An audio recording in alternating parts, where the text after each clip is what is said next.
Vaccine ఎలా పనిచేస్తుందో మీకు తెలుసా? వ్యాక్సిన్ గురించి మనం ఎన్నోసార్లు విన్నాం. మనకు ఎన్నో రకాల వ్యాక్సిన్‌లు కూడా అందుబాటులో ఉన్నాయి.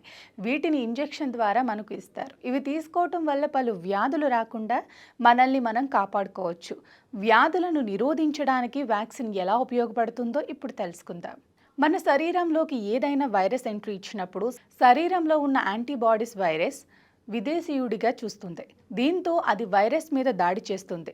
ఈ క్రమంలో వైరస్ తీవ్రత ఎక్కువగా ఉంటే యాంటీబాడీస్ ఓడిపోయి వైరస్ శరీరంలోకి వస్తుంది.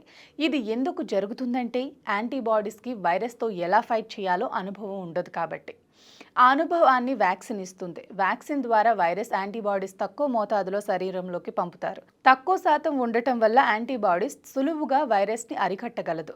ఆ తరువాత ఆ వైరస్ ఎప్పుడు శరీరంలోకి వచ్చినా వెంటనే యాంటీబాడీస్ రంగంలోకి దిగి దాని అనుభవంలో వైరస్ని హతమారుస్తుంది. వ్యాక్సిన్ మనకు ఒక వజ్ర ఆయుధంలా పనిచేస్తుంది. దీన్ని 2 లేదా 3 డోసుల్లో తీసుకోవాల్సి ఉంటుంది.